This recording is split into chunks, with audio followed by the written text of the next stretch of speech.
Selamat sahabat anak-anak, bertemu kembali dengan Ibu Isti Indartanti. Pelajaran sekolah sahabat kita berjudul Membagikan Firman. Ayat hafalan Roma pasal 8 ayat 28. Kita tahu sekarang bahwa Allah turut bekerja dalam segala sesuatu untuk mendatangkan kebaikan bagi mereka yang mengasihi Dia, yaitu bagi mereka yang terpanggil sesuai dengan rencana Allah. Poin penting pelajaran kita: kasih Allah menyatukan kita dan memberikan kita sukacita. Bagaimana perasaanmu jika kamu harus meninggalkan satu-satunya rumah yang pernah kamu kenal karena sesuatu yang bahkan tidak kamu lakukan? Kita sering membaca tentang orang-orang yang diusir dari suatu tempat karena penganiayaan. Kisah ini adalah tentang bagaimana seorang remaja yang hidup pada masa gereja mula-mula mungkin bereaksi. Gadis remaja itu yakin bahwa dia akan meledak. Berdiri di luar gerbang Yerusalem, dia bersandar pada sebuah gerobak. Perutnya terasa seperti tali yang diikat dan direndam dalam air. Teriknya matahari, pemandangan mayat Stefanus, dan para wanita yang meratap dalam kesedihan, semua itu terlalu berat. Matanya dengan panik mencari-cari ayahnya. Melihat dia bersama sekelompok orang percaya yang mengelilingi Filipus, ia hanya ingin berada di dekatnya. Kelompok itu berpencar. Dia menangis, memegangi perutnya. "Putriku, maafkan aku. Aku lupa kamu bersamaku," katanya bergegas menghampiri. "Kamu sakit. Aku tahu seharusnya aku tidak membiarkanmu datang." "Aku ingin pulang," rengeknya. Ayahnya membuka jubah luarnya dan meletakkannya di gerobak. Dengan lembut, ia membantunya masuk dan membentangkan kanvas di atasnya untuk melindunginya dari sinar matahari. Ayahnya tahu bahwa dia hanya akan mendapatkan sedikit istirahat malam itu. Dia tidak bisa mempercayai apa yang telah dilihatnya hari ini. Itu jelas merupakan titik balik bagi para pengikut Yesus.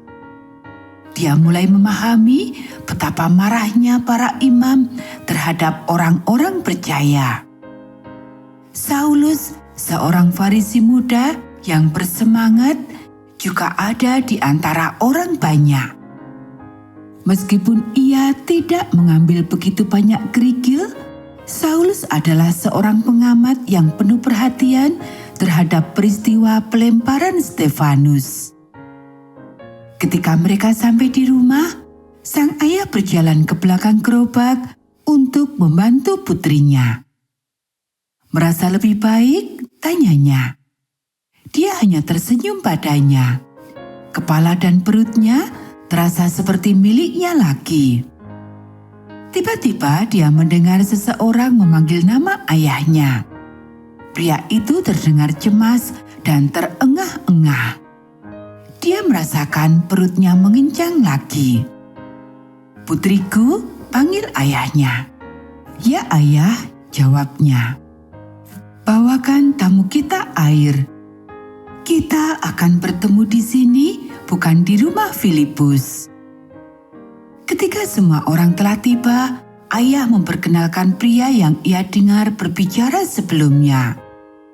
Saulus sedang dalam perjalanan menuju ke medan perang.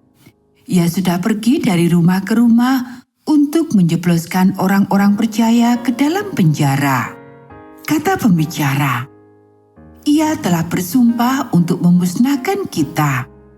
Filipus telah pergi. Ia berpikir bahwa inilah saatnya bagi kita untuk pergi ke tempat lain di mana kita dapat mengabarkan Injil dengan bebas. "Apakah Samaria adalah salah satu tempat itu?" tanya sang ayah. Sang pembicara pembicara tersenyum. Sebelum dia pergi, Tuhan kita berkata bahwa kita akan menjadi saksinya di Samaria. Ingat? Semua orang mengangguk. Filipus dan aku berpikir bahwa waktunya telah tiba. Kepala gadis itu sakit lagi. Meninggalkan Yerusalem dan rumah mereka, air mata yang telah dia tahan mengalir ke bawah wajahnya. Dia menunggu untuk berbicara dengan ayahnya sampai semua orang pergi. "Apa?" katanya. "Kamu masih bangun?" tanyanya. "Kapan kita akan meninggalkan Yerusalem?" tanyanya. "Mungkin dalam beberapa minggu ke depan." "Oh," erang gadis itu. "Aku tahu ini tidak mudah, tetapi kita harus pergi," katanya. "Tidak aman bagi kita di sini lebih lama lagi." 2 minggu kemudian mereka melakukan perjalanan ke utara dari Yerusalem. Mereka hanya membawa apa yang dapat mereka bawa di dalam gerobak. Berita tentang Filipus di Samaria telah sampai kepada orang-orang percaya. Orang-orang Samaria telah berkerumun untuk mendengarkan khotbah Filipus. Filipus telah membuat mereka terkesan bukan hanya dengan perkataannya, tetapi juga dengan tanda-tanda ajaib.